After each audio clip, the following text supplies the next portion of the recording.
For those who are just joining us, good afternoon from wherever you're joining us, and welcome to this MedTech Innovator Asia Pacific Live information session in collaboration with BioMelbourne Network.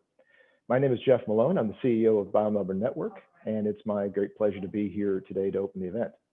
I'd like to begin by acknowledging the traditional custodians of the country throughout Australia and their continued connections to land, sea, and culture. I pay my respects to their elders past, present, and emerging, and extend that respect to all Aboriginal and Torres Strait Islanders who may be joining us online today. I'm personally joining you from the land of the Wiradjuri Wilma people. For those of you who may not know us, BioMelbourne Network's mission is to foster the development of an advanced, innovation-driven, sustainable health industry. As a for-purpose industry-led member association, we encompass biotechnology, medical technology, pharmaceuticals, and health innovation companies in the state of Victoria and beyond. We connect business, research, finance, health, and government to support and promote the sector's growth and facilitate the development and commercialization of new drugs, devices, diagnostics, and digital health technologies in Victoria. Since 2001, we have championed an environment that enables Victorian organizations to innovate, commercialize, and improve the future of healthcare, both locally and internationally. Today's event is an opportunity for startups and scale-ups in our sector to learn about the benefits of applying to MedTech Innovator, the world's largest accelerator for devices, diagnostics, and digital health. Throughout the event, you'll be learning about the program, which is currently open for applications, and you'll also gain insights and tips from MedTech Innovator alumni and a corporate partner on the application process and more, along with their CEO, Paul Grand. Following the talks, there will be an audience Q&A session. We encourage you to submit any questions you have for our speakers throughout the event via the Q&A function. Thank you very much to the MedTech Innovator for the opportunity to collaborate on this event today, and thank you to all our speakers joining us. First is Paul Grand, Chief Executive Officer of MedTech Innovator, Dr. Katherine Giles, Managing Director and Chief Executive Officer of OncoRes Medical, and Peter Hawks, Head of Business Development for Johnson & Johnson Medical Devices Asia Pacific. It's now my pleasure to hand over to Paul Grand and to facilitate the discussion. So over to you, Paul. Thank you very much, Jeff. It is terrific to be here. I've been a huge fan of your work in Australia in general for quite some time, and I'm very excited to have the opportunity to talk a little bit about the MedTech Innovator program with one of our alumni and one of our corporate partners. The reason we're doing this is we are, as you mentioned, in our application cycle right now. That means that companies have the opportunity to apply for at least the next 10 days or so to MedTech Innovator. And we want to have a chance to answer some questions. We've always found that's really helpful. I'm also very excited because although we've done a pitch event in Australia, which was 2 years ago that we did that in person, unfortunately, we missed having the opportunity to do that in person this past year. So it's good to have a chance again to get in front of people. I'm looking very forward to next year and having the opportunity of doing something like this in person. So I appreciate the time to do this virtually. Let me go ahead and share a couple slides real quick so I can tell you a little bit about MedTech Innovator and what this is all about. So to begin with, as you mentioned earlier, Jeff, this is an information session. My contact information is there at the bottom of the slide, paul@medtechinnovator.org. You can also reach me at paul@innovator.org. Either one works, so please feel free to use either one with any follow-up questions. We're going to be talking a little bit about the MedTech Innovator program. You can see the URL at the bottom of the screen, medtechinnovator.asia. If you just enter that in your browser, that'll take you to the apply page on our website for the Asia Pacific program. So what is this all about? Well, MedTech Innovator, as Jeff mentioned, is the largest life science accelerator in the world.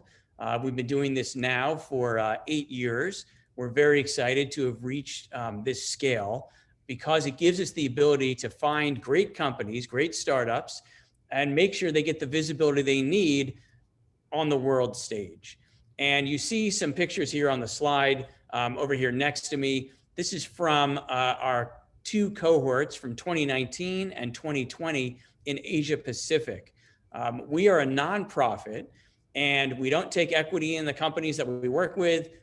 We're not asking for companies to pay us anything to be part of MedTech Innovator. Our sole purpose is to find incredibly compelling technology and make sure that it actually reaches patients. And as many of you who are innovators know, that's not so easy.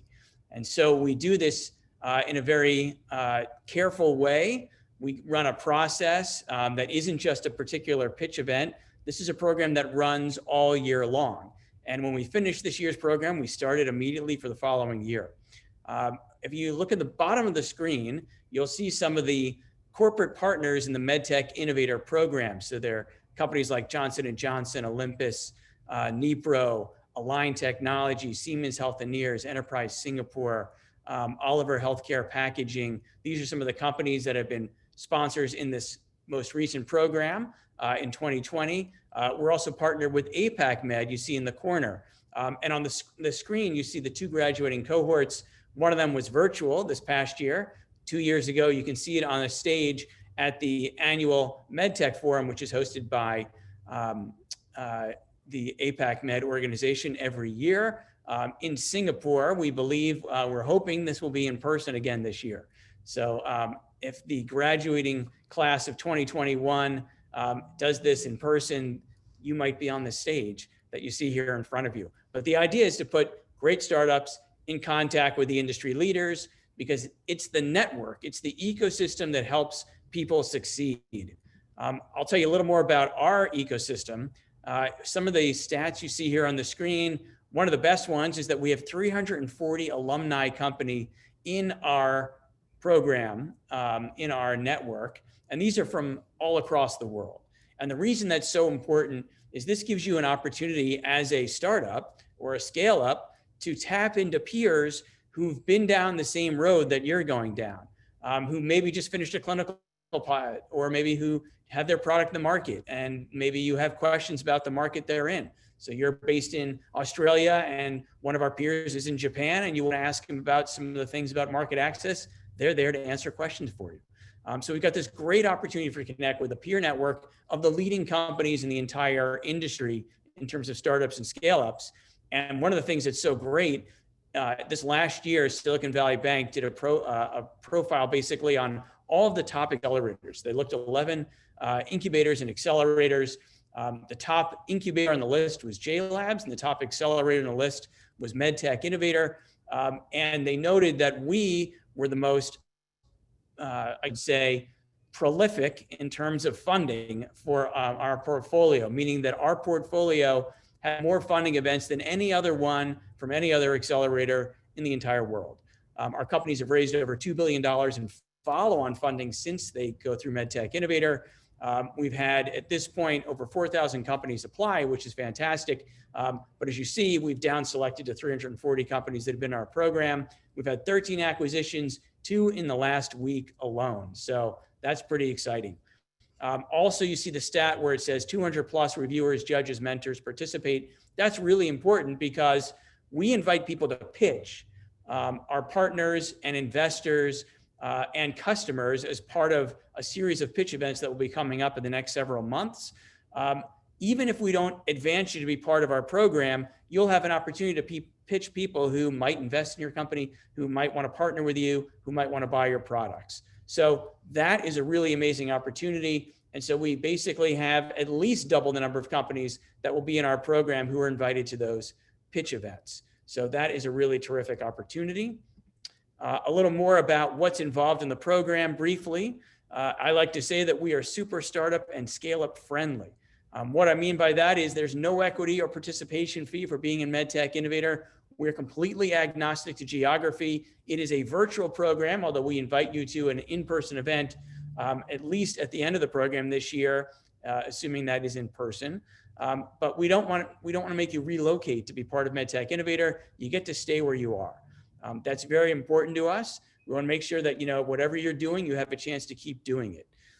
We do support companies at any stage of development, except for companies that are, public companies that are super late in their game.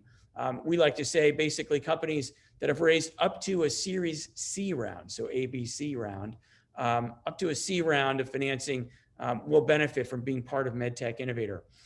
In terms of resources, we provide mentorship. That's a huge part of this. So it'll come from our corporate partners. You'll meet one of them shortly, as well as introductions. So we also introduce you, as I said, to investors, to potential customers, to market access professionals, to people who can help you make sure your technology succeeds. And again, we're looking for the best companies. We're not looking, this isn't a startup 101 kind of a boot camp where we're going to just teach you how to be a company and help you think of an idea or help perfect your idea. We're looking for people who have a technology that they've already prototyped in some form, and who have the ability to execute on some important milestones, because this is the best time for us to be able to evaluate you and your potential and to make sure that you have a chance to succeed. Now, also the curriculum is completely customized to you. So what that means is we will evaluate your company and your needs at the beginning of the program, and then we will design a completely customized curriculum to make sure that you get the resources you need.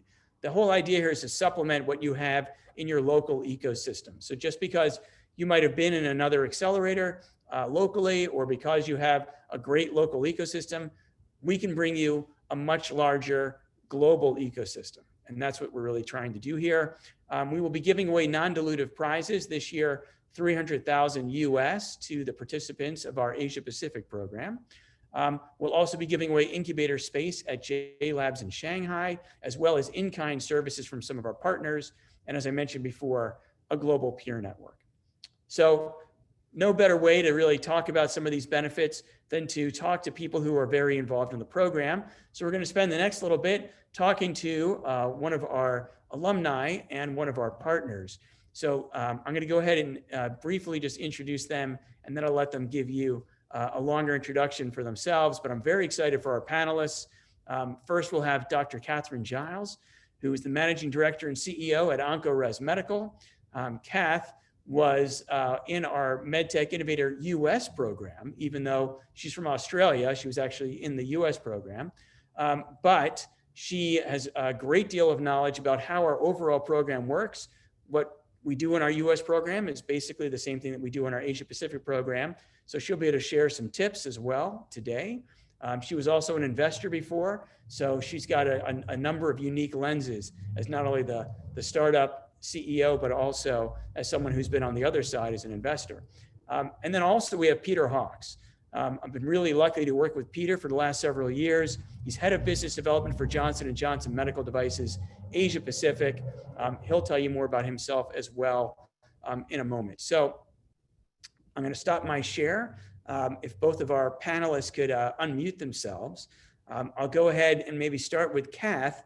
If you want to give your brief introduction, a little more than I did, Cath, if there's anything else you want to tell us about yourself, and then we can move to Peter. Thanks, Paul. Great to be part of the webinar today. And I just, was really excited again, listening to you talk about all the benefits, because we certainly, as a company have seen all of those, and it's such an incredible experience. So really looking forward to telling everyone more about it. So just very briefly, my background is a medical doctor first, and then, as Paul said, an investor. And then I transitioned into being the CEO and Managing Director of OncoRes after founding the company alongside the inventing team with Brandon Capital Partners. So that's me. Terrific. And then let me move to Peter Hawks. So Peter, you want to introduce yourself? Yeah, thanks, Paul. And I'd reiterate what Cath said. It's fantastic to be here and to talk about MedTech Innovator and how it's shaping Asia Pacific in the startup world. So it's really exciting to be here. A little bit about myself. I've been with J&J over 10 years now. For the past 4 or 5 years, I've been in business development, both in the US, but also the last 3 years in Asia Pacific. And what I'm excited to see is just the amount of new technology as traditional medical devices connects with digital and create this medtech landscape, and just some of the exciting opportunities that companies are developing, startups are developing, not only for Asia Pacific, but for the globe. So again, great to be here. Well, thank you both for being here. Very excited. So let's talk a little bit about about why to apply to MedTech Innovator first. So I'm going to start with Cath here. So Cath, you've got a background in innovation, as we mentioned, both as a VC, as an innovator. You're a doctor, so you've got the clinical side as well. You got a great network in Australia. When I talk to people, when you had applied to the program, everyone knows you. And a number of people said, oh, they don't need to be in an accelerator. And I remember asking you about that and saying, hey, maybe you just want to be showcased and not be in the accelerator. And you said, no, I really want to be in the accelerator. So why did you apply to MedTech Innovator? Yeah, great question. So what I didn't mention is, for anyone who doesn't know, OncoRes Medical is developing a new surgical device that surgeons will be able to use to ensure they get all of the cancer out the first time. So despite the fact that we live in an age where technology rules our lives, in many, many cases, surgeons still need to rely on their senses of sight and touch to determine whether or not they've removed all of the tumour. And we're focusing on breast cancer first. So yeah, like you said, Paul, I think, for a lot of Australian device companies, the US is going to be our first market. For many others, it will be Asia, but for us, it was definitely the US. And it's very difficult as an Australian company to get embedded into the US market and understand all the intricacies of it being over here. So that was really important to me to apply, particularly to the US program, because for us, it had, benefits that I was hoping from the talk, but benefits that I wasn't expecting. I mean, from what you've just said, but benefits I wasn't expecting either. So we just felt, like you said, the medical device community globally is really small. And through the MedTech Innovator, we were, because of the high regard that the community holds the MedTech Innovator in, we were just welcomed into by having successfully been able to get into the program. We've been welcomed into that global community. The number of supporters that we've gained through having been in that program has been absolutely incredible. So that was an unexpected benefit, but going into it, I really wanted to be able to get embedded in the US market, be able to have access to those US advisors who not only knew didn't only have the knowledge about the market access and all of that, but they also had the networks. So being able to now, through the MedTech Innovator, have regulatory advisors who previously worked at the FDA who can pick up the phone and make an informal call is just an incredible thing to be able to have. And likewise, our market access advisor, Leslie, is an advisor to the CMS. So to have that caliber of people now sort of officially on our team is an incredible place to have come to. Terrific. Good. Well, we'll dig into that a little more in a minute.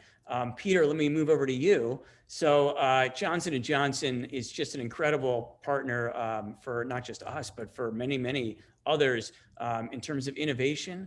I've heard Ashley McAvoy, your chairman of medical devices, talk a lot about innovation being a team sport. So I know, that you're out there looking to partner with companies. Maybe you could tell us a little bit about the types of companies that are interesting to J&J, the kind of companies that you'd be interested in seeing applying to MedTech Innovator. Sure, Absolutely, Paul. And certainly, while we have a fantastic internal R&D program, as Ashley says, innovation's a team sport, and we're always looking for exciting opportunities to either partner or acquire companies outside J&J. So in terms of kind of the technology that we're certainly interested in is very much our traditional areas, clearly. So, we play in the orthopedic market, hips, knees, spine, trauma, all those main areas in those spaces. So any technology associated with those areas, we're very much interested in. And then you move across to our general surgery business. So looking at different types of cancers, removal of cancers, looking at, as we move into the digital area, how can we actually help surgeons and provide surgeons with information that enables them to do a better job of what they do each and every day. And then thirdly, we also look in the cardiovascular and neurosurgery area. Is a very interesting area for us, and one we've had some great success with our business, Biosense Webster, over the years. So that's probably the first bucket I'd suggest. It's our traditional areas. The second bucket I'd suggest also is what we call enabling technology. So more and more these days, we are and across the MedTech corporate landscape and multinationals, startups are looking at not only what's happening during surgery, but what's happening pre-surgery and post-surgery to get better patient outcomes. So is there things that we can do before the patient goes into that surgery that will end up helping that patient afterwards, and likewise after the surgery? So we're always looking for interesting technologies that really complement the OR suite and what's happening within the OR. And then finally, being in Asia Pacific, I'm very much looking for technologies that can really drive the needle on some of the key burden diseases in this area, in this part of the world. So whether that's lung cancer, which is crucial issue for this part of the world. We have a lung cancer initiative at the moment within Johnson & Johnson that straddles not only our device area but our pharmaceutical and consumer area as well, because we're really tackling that problem. As we see, that's a significant issue. So, and then you've got other cancers in this part of the world as well. So anything that can really help these emerging markets, these areas in Asia Pacific, to really focus on these states, I think that's going to be a great winner as well. Terrific. That's really helpful, Peter. Also, I'm going to stay with you for a minute, Peter, on another question. You're a fantastic judge of companies or evaluator of companies. And I say that having sat in on many, many sessions with you where, you're asking companies questions and getting to know them. And then also in the private sessions when we talk with the other partners about companies, hearing your lens, your feedback is really interesting. So, I kind of feel like you really know a good company when you see it, perhaps. What would you say makes a good candidate for MedTech Innovator? What are you looking for in terms of a company, perhaps in its stage or other things when you're evaluating a company as a candidate? Sure. So Paul, when I look at a company and they're pitching to me, in the back of my mind, I always have three questions that I'm looking for. So those are, why this space? So why would J&J want to get into this space? So what I'm trying to hear from the company is, tell me about this space. What's so attractive about this space that J&J would want to enter into this market? So that's probably the important question. And to nuance that, this is where I see companies can sometimes get into trouble. They can either say that it's just a huge issue and it's like a multi-billion-dollar issue, and sometimes that's correct. But I really like those companies that are really disciplined and focused around understanding their market. What is their market that they play in versus what is not their market, and to really understand that and to really communicate that in an effective manner. So I think so that's the first question, why this space? The second question I ask is, why this company? So this is about what differentiates the company that's pitching versus other companies in that space. And again, I certainly as interested in the technology, which is really important, but also the unmet need associated with that technology. It's just as important as just focusing on the technology itself. And again, I really like those companies. When you see a competitive kind of table, which has got ticks and crosses against their competitors, often the company pitching always has ticks right across the board. And I'm actually like where there's a couple of crosses there as well, because it says to me, right, they know what they're good at, but they know where they need some work to do as well. We don't need a finished product at that stage of where they are in the company's life cycle. So I certainly look for authenticity around that as well. So that's the second question. And the final question that I ask myself is, okay, if we partner with this company, how do we create value together? Not only for J&J, but for the startup as well. So how do we together create value? Is there complementary synergies that J&J can walk alongside a company and certainly we can benefit and help the company, but they also can help us. So how do we create value together to make 1 + 1 = 3, so to speak? So they're really the three questions I'm having in the back of my mind as certainly that they pitch. As I said, where these companies are at the stage, I also look for, okay, where is J&J? Can we help this company? So we have, and I can talk a little bit about it in a minute, but where can we help this company with our skill set within our organization? So that's another area. Is like, so are we a good fit to really mentor this company during this MedTech Innovator Program Accelerator? Terrific summary. Thank you very much. That's really helpful. I'm going to go back over to Cath for a minute here. So Cath, you're on the other side, right? You were somebody who was applying to MedTech Innovator. You were accepted. You went through the program. You took second place overall in our entire competition out of, I think it was around 800 companies or so that year, which is pretty incredible. You certainly did very well. Now, the question, though, that a lot of people have is, am I too late to apply to a program like MedTech Innovator in terms of my stage? So maybe you could just tell us briefly, what stage were you at when you applied to MedTech Innovator in terms of your technology, if you can recall? Yeah, so we had we'd had our Series A investment. So we had a $6 million investment from Brandon Capital. We were nearing to the end of that investment period, and we'd met the milestones for that Series A investment already. Actually, we were halfway through that funding period, but we'd met the milestones already. So the two milestones for us were what's the diagnostic accuracy of our technology? So we'd done a benchtop test to show that our technology could see cancer, and we had some really exciting results. So we were 93% sensitive and 96% specific with human readers, and better than that with AI. And we'd shown that we could put the technology into a handheld probe. So we still were very, very much a science project. In terms of the commercial side of the company, it was pretty much me. So we were small from that point of view, but we funded a lot of jobs on the research side. So we were still, whilst we'd received a significant amount of funding, Brandon funds early, and we were still at an early stage in terms of our development. See, that's great. So if you're in the audience and you're someone who has raised a Series A, it's not too late to apply to MedTech Innovator. You're not too far along. In fact, most of the companies that are in MedTech Innovator have raised some amount of capital or have a significant amount of non-dilutive funding available. Either way, we want to make sure that they have resources to execute. So if you're considering applying and you just have an idea, this is probably not the right program for you. We're looking for people that are on some path. They have a team of some kind, they have some resources to execute, and hopefully they have some type of evidence, perhaps bench, animal, even human in some cases, that you can provide so we can help evaluate really where you are in terms of your commercialization path. So that's great, Cath, for giving us that stage then. And Paul, could I add something to that?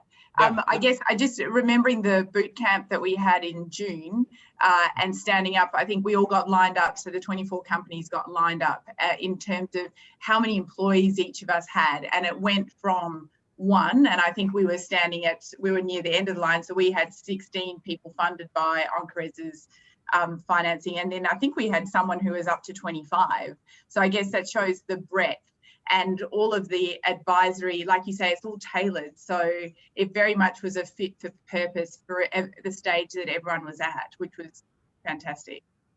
Great. Thank you, Cath, for that. I also want to remind the attendees who are listening to this that there is a Q&A button at the bottom of the screen. We're going to wrap up this panel in about 6 or so minutes and go to Q&A. So when we do that, we're going to look at that Q&A box for any questions that have been submitted. And that's when we'll give you a chance to ask your questions. So if you want to start queuing those questions up now, that would be terrific. All right. So Peter, let me go back to you then and talk about what people can expect from J&J if you are the mentor of a particular company. And again, just for everyone who's watching, the way the program works is we have a lot of corporate mentorship as part of this. If you're accepted into the program, you will be assigned a corporate partner as a mentor and sometimes multiple partners. And so if J&J if the company's lucky enough to have J&J as a partner, what can they expect from you in terms of some of the types of resources you might be able to provide? Yeah, definitely, Paul. So J&J being a large organization and certainly a global organization, we can play in a number of areas that potentially startup is looking to get more information about or a certain specific area they've been struggling with to understand or to get access to. So, for example, often I will invite, if someone's really trying to get an understanding of, okay, what is the market access pathway into China? So how does that work? What things do you need to watch out for, etc.? we can bring certainly our regulatory team and some other leaders to have a discussion regarding, okay, what does market access look like into China, and particularly at the moment as a number of the countries wrestle with medtech and digital, and what to do with digital and what does that look like. It's really important to try and get the latest information in terms of what's been going on. And certainly with our expertise in that area, that's certainly one area. So that's just one example, right? If it's health economics, we can certainly bring in our health economics team and have a discussion around reimbursement and what does that look like in other countries. We've very much got a strong commercial arm as we do. And we're always looking at, how do we sharpen the strategy and strategics. And one thing I would say is I often try and get some startups to think a little bit broader, a bit bigger. So one thing about J&J is what we do well is scale. And therefore, when I speak to companies who are looking at potentially like the Southeast Asia market, are saying, okay, what else beyond the Southeast Asia market, where is your next steps? How do you move there? So there is certainly, from a functional perspective, we can provide expertise where the startup needs from that angle. More broadly, though, J&J is set up to help companies at any stage of their journey. So we have what's called Johnson & Johnson Innovation Center that works with often universities and startups, pre-commercial, in really developing their technology. Often we provide some grant funding there and really get to know the company even at that early stage. And we have an innovation center. Our headquarters are in Asia, but we have Kathy Connell, who many of you might know, based in Australia. And we also have people based in Japan and China, etc., and things like that. We also have our JLabs arm, which I'll talk about in a minute, which basically essentially is an incubator for startups. We have our Johnson & Johnson Development Corporation, the oldest corporate venture capital arm of a corporate in the world. So over 30 years now, we look to invest in companies more strategically rather than financially of interest. And then finally, we have our traditional business development, where we look to partner with companies to really help add to our portfolio in terms of what we're trying to do. So we have the ecosystem there to really partner with companies wherever they are in the life cycle. So along with our functional help, we've also got that ecosystem. Terrific, Peter. Thank you. And I can tell you that we talk to all of the companies that that are receiving mentorship from you, and we always hear incredible things about your level of engagement and the amount of time and interest you give these companies. So I really appreciate that. And for, as I said, anyone who in the audience today might be lucky enough to have a chance to work with you, I can tell you that you're in for a treat. That Peter's a really terrific guy, and Johnson & Johnson is just a terrific partner. So thank you, Peter, for that. We have another minute or so before I'm going to start taking some of the Q&A, and we'll jump back and forth between that and some additional questions I have for the panelists here. One more question I want to jump back over. Well, actually, Peter, let me ask you, since you mentioned it, JLabs. So one of the prizes we give away is a residency at JLabs Shanghai as part of this program. So one of our companies will get that. It doesn't have to be the winner of our overall program. J&J actually chooses the company. It could be anyone who's in our program. So maybe you could just talk very briefly about what the benefits are to someone who would become a JLabs resident. Sure. So JLabs goes across not only medical device, but pharma and consumer as well. And it's a bunch of startups that we provide in Shanghai are really this incubation hub where they have access to resources, whether it's benchtop testing or labs or equipment, to really help nurture and develop and improve their product or service or whatever they're working on. And it is done within confines of one of our JLabs, our Shanghai Innovation Center. And what that does, it also provides not only a network within themselves to talk and trade ideas within the incubation system, but also, again, access to Johnson & Johnson expertise in the field of expertise. And again, we're talking disease states often that clearly that a lot of these companies are working on. So we can come from that from a number of angles, whether it's a medical device angle or a pharmaceutical angle or a consumer angle, to really help mentor this company in terms of their kind of building their pathway along to the key outcomes or milestones they're trying to achieve. Certainly, there's no immediate equity stake that we're taking these companies. It's more just we like having an incubation network as part of within our J&J ecosystem. It enables us to really have our finger on the pulse of what is the latest technology, what are startups thinking about. So for any company that looking at JLabs as a way to kind of build their network throughout Asia Pacific and want that kind of assistance, certainly look it up on the website. You can go to JLabs, type in JLabs in Google, and you'll find it there. But again, it's a great opportunity and part of the MedTech Innovator, one of the prizes, and people that have won that prize have really benefited from that partnership and really accelerated some of their thinking going forward. Yeah, I can echo that. We have, I think, 15 companies or so that have won JLabs awards over the years, who are residents at JLabs. We also have a number of companies that just on their own were in JLabs one way or another. And I can tell you that all those companies speak volumes about how amazing it is as a resource. There's some of the most beautiful facilities I've ever seen. I've had the pleasure of being in a number of them. I haven't personally been to Shanghai's facility yet, but I will, I'm sure, soon, as soon as we're allowed to leave the US. But ultimately, being a resident there is something that I think people would really benefit from in general. So thank you for providing that. All right, so as promised, I'm going to jump over and ask some questions from the Q&A now to either myself or to our panelists. If you have a question for one of the panelists, you can specify that in the Q&A when you're writing your question. And I'm just going to dip into these, and then as I said, I'll go back and forth and ask some other questions as well. So some of these are just general about MedTech Innovator. First question that Matt asked was, do you need to be a company or can a pre-company team apply? So to be in MedTech Innovator, we do like you to be a company.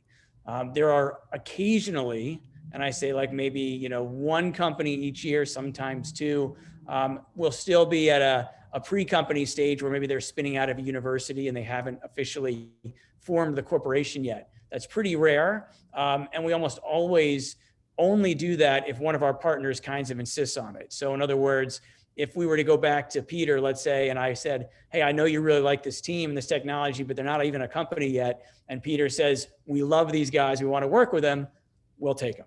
So, that's kind of the way that works. So thank you, Matt, for that question.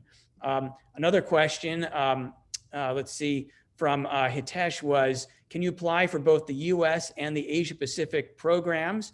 The answer is yes. You're welcome to apply to multiple programs, but we'll only pick you for one in a particular year. And when you go to the application, which is at medtechinnovator.asia, so if you just typed in http://medtechinnovator.asia, it'll take you to the page that tells you about the program, and then there's a link there to start the application process. Once you register for an account, one of the first things it'll do is ask you which program you want to create an application for. You can come back afterwards and create a second application. So thank you for that question, Hitesh. All right, I'm going to come back now to Cath for one quick question. And I know, Cath, something that you got as a benefit out of the program was a pivot in your regulatory strategy. Could you just briefly tell us about that and kind of what led to that decision? Because that's something that I think a lot of people miss, is that it's not just about learning about the ecosystem and meeting some investors and moving on. Like you made a major change in your strategy. So can you tell us about that? Yeah, absolutely.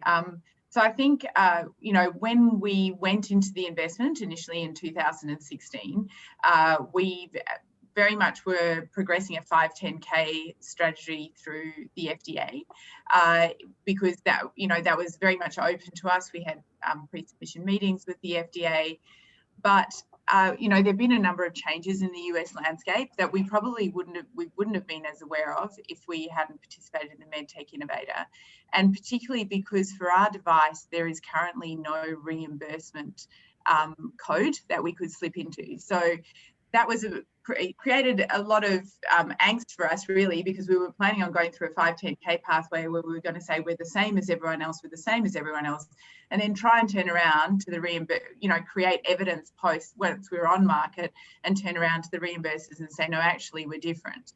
And going through the MedTech Innovator program, we learned a lot more about the payment systems in the US. We realized that if we'd gone through that pathway, we'd always be squashed into the APC code.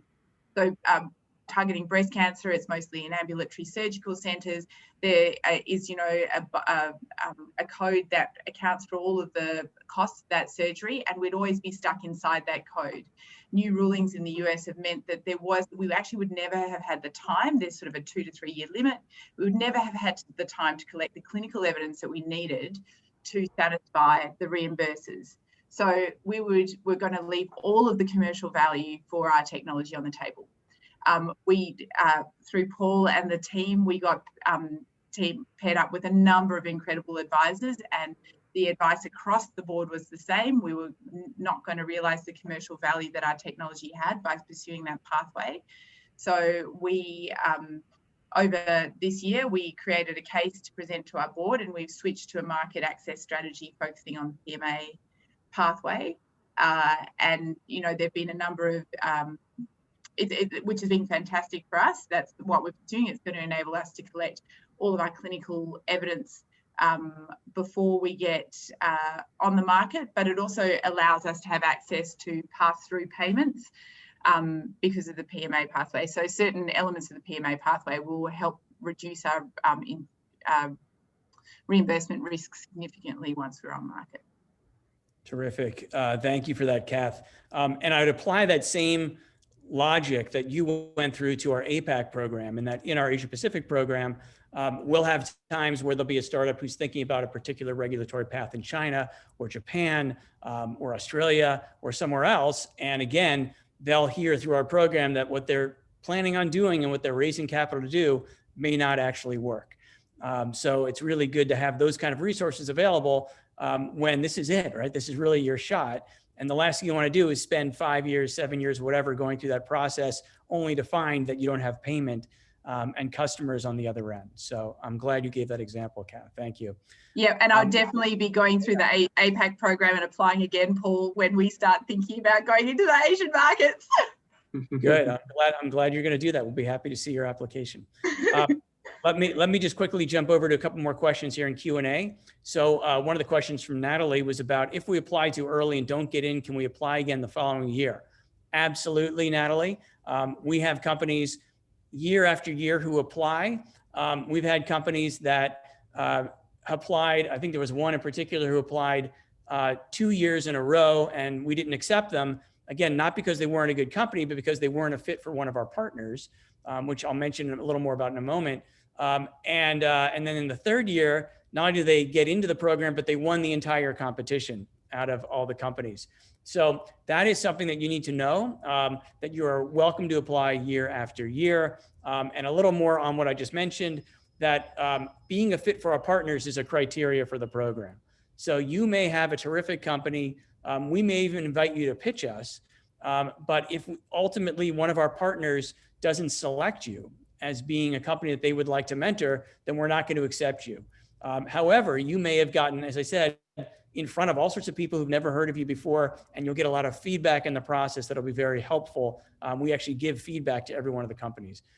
And you'll get a chance to pitch investors and others in that process, even if we don't select you. So definitely apply. I tell everybody, just apply. You're going to get in front of people who've never heard of you before. All right, another couple of questions in the Q&A box, then I'm going to go back to another questions for our panel. For Asia Pacific startups, this is from Reagan. Targeting the US market, would you recommend applying to just the US program or both? What's the benefit of joining the APAC program for targeting the US market? Good question, Reagan. So I would say that if you're targeting the US market, you should apply to the US program for sure. If you think the Asia Pacific market is important to you and it is on your priority list, then I would still apply to the Asia Pacific program as well, because we may not accept you in the US and we may accept you in the Asia Pacific program. The company that won our Asia Pacific program in 2019, NDR Medical, had exactly that happen. They applied to the US program, and we didn't accept them because at the time we didn't have a right partner fit for them. They applied to the Asia Pacific program as well. We accepted them and they won the entire competition. So again, this is something that I would encourage people to do, apply to multiple programs potentially. Another question someone asked was, will we accept innovations around medical textiles and biomaterials? Thank you, Danielle, for that question. Yes, we will potentially accept them. We had a company that was in our program this year called Sporogenics that has a biomaterial in the Asia Pacific program, one of the top companies in our entire program, and they won an award from JLabs as well. So terrific company and very much worth applying if you have a biomaterial. So please do. I'm going to come back to you, Peter, for a second here. So Peter, as I mentioned before, you've had a chance to work with a lot of the companies.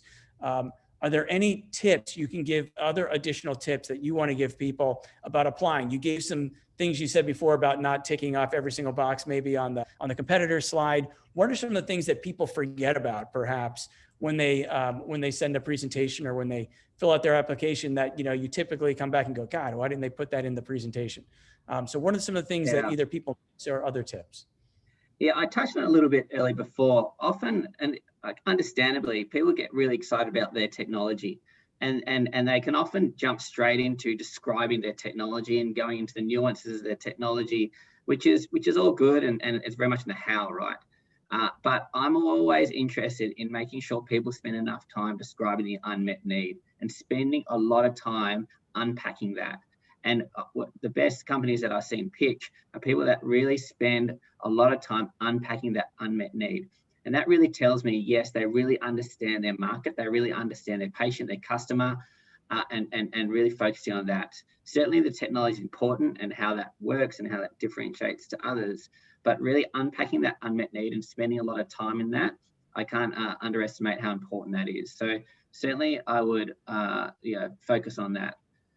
Secondly, for those that when they do get into MedTech Innovator, I would just be an absolute sponge. And I've seen some people do this really well, that they go out there. I often get emails or phone calls about, hey, just want to run this past you or run this question by you, or hey, can you connect me with someone that has some experience in healthcare economics or whatever it might be. And they're really almost like aggressive, which is I kind of like that, kind of really just wanting to get everything they can out of this experience. And while others tend to sit a little bit back and kind of wait for it to come to them. And I feel that those that actually really lean into it and really just use this and this opportunity to network not only through the multinationals, but also the cohort within the MedTech Innovator, really get the most out of it. So I certainly would encourage those that do end up applying and end up getting into the accelerator program to really make the most of really being proactive in using that time. And it sounds like Cath was, one of those people that did that in the US program, because it's just to really understand that market and to be really deliberate. I'd almost go to say, to really, before you go on into the program, what are your objectives? What are your aims that you want to get out of the program? And write them down. Right, okay, by the end of this program, I want to achieve X, Y, and Z in terms of what I'd like to do. And therefore, as you go along the accelerator, make sure that you're meeting those objectives that you had coming into the program that you're actually going to get and achieve by the end of it. So there's some couple of tips in terms of those looking at the program.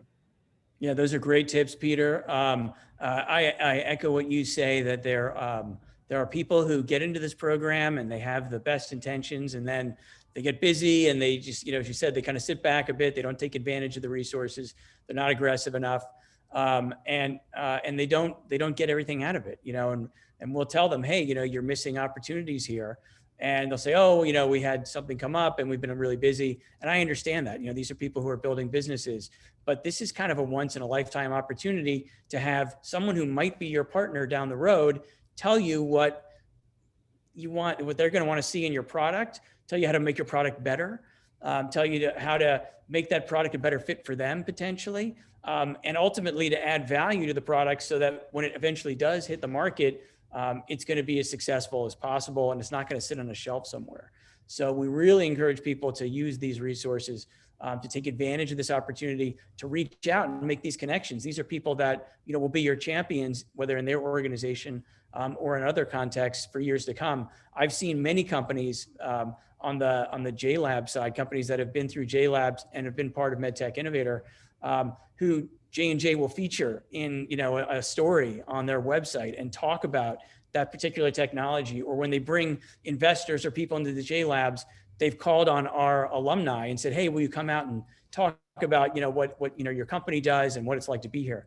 So, it's a chance to be an ambassador for a company like J&J without even having to be part of J&J yet, even though you're still an early company, as an example. So, yeah, cannot agree more. Absolutely. And I think at worst, you come out of this program understanding a market that you may not have understood before, whether it's a specific market in Asia Pacific or the US. You come out with a great network now that you've got contacts through certain multinationals and advisors, again, in potentially countries that you wouldn't have got before. So absolutely would encourage people to apply. Thanks, Peter. So we've got about 7 minutes left. I'm going to get to one of the questions that's in Q&A. If anyone else has questions for our panelists or for me, put them in the Q&A box now, because as I said, we're going to wrap up pretty soon. So the question that's in the Q&A box right now from Matt says, will there be another pediatric focused MedTech Innovator program this year? The answer is yes. We're in the process right now of working with our partner who it's the National Capital Consortium for Pediatric Device Innovation, or NCC PDI for short. And they are in the process of determining which criteria they want to use this year for their program. So every year, the Pediatric Consortium, which is funded by the FDA, changes their themes for the year. And so they're talking about what that's going to be. As soon as we have that down, we'll tell a little more about that. But the pediatric application is open. You can apply and fill it out right now. And it's just that we haven't chosen the theme yet for the companies that will be accepted into the program. So thank you, Matt, for that question. All right, Cath, I'm going to come back to you again. So having been in MedTech Innovator, having worked with some of these other peer companies, having gotten mentorship and pivoting in some of the things we've talked about, is there any other advice that you have for potential applicants about how to write a good application or how to stand out, or anything else you want to tell people about the process? Yeah, good question. So I think the application is really straightforward. So it makes it really easy to answer the questions.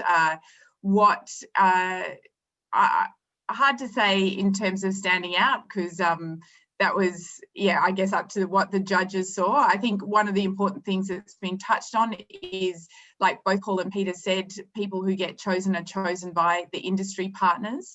So that's also important to note. And then in terms of, I was just sort of reflecting on some of the other things that hadn't been talked about but have been so valuable for us, were the 1-minute video. It was a challenge to create, especially because it's not in any of our sort of specialties, but that's been such a useful piece of marketing collateral over the last 18 months. So, and I think that competition happens in the APAC, the video thing's part of the APAC as well. Yeah. So that's an incredibly useful bit of kit to have. And then the other thing was the publicity that we got around as a result of being in the MedTech Innovator program has actually helped build our team significantly. So yesterday I walked into our new office and we've got 14 staff as of yesterday, including two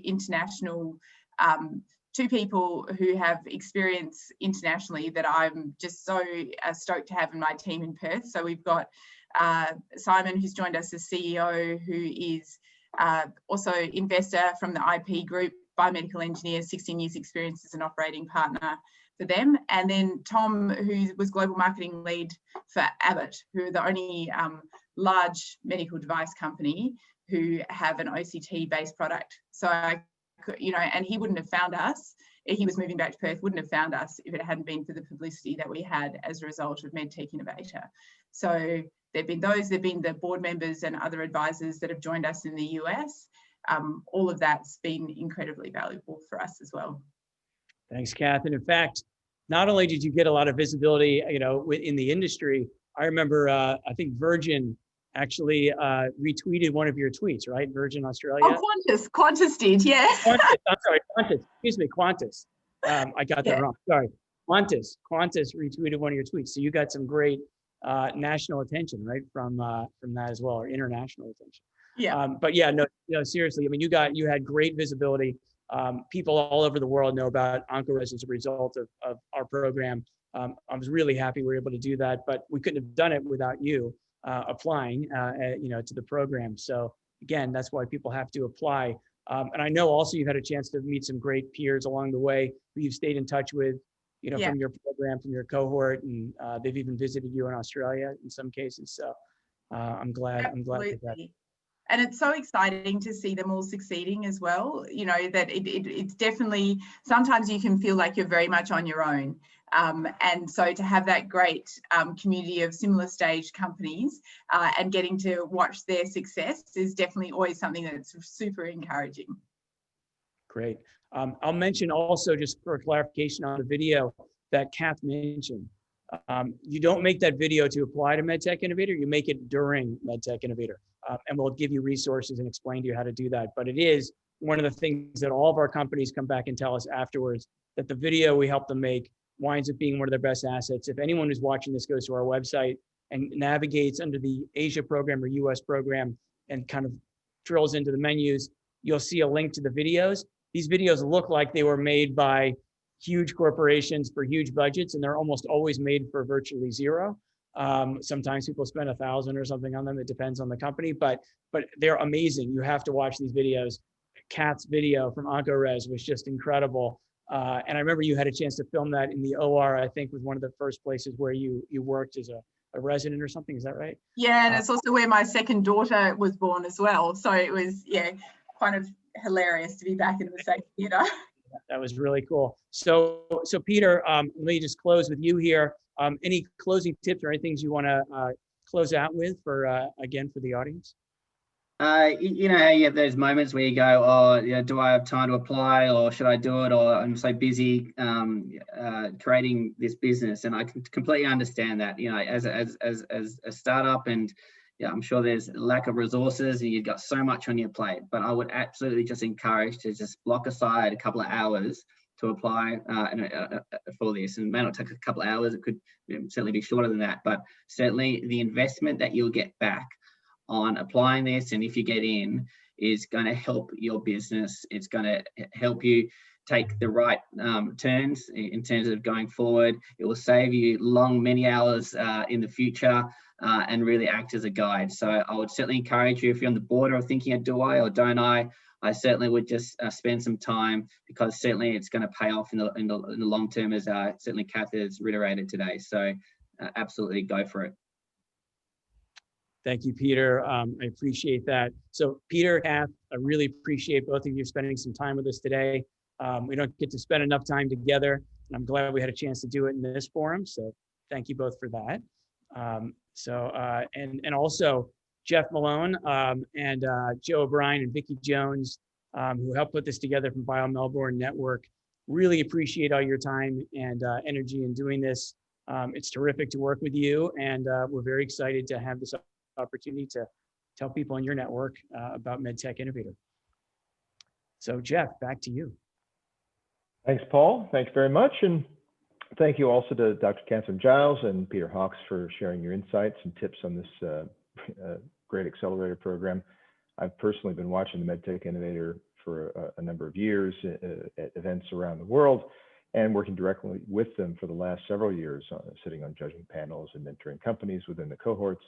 The quality of the program and the access it provides the cohort companies to the global market is simply amazing, and I also strongly recommend you look into putting in your application.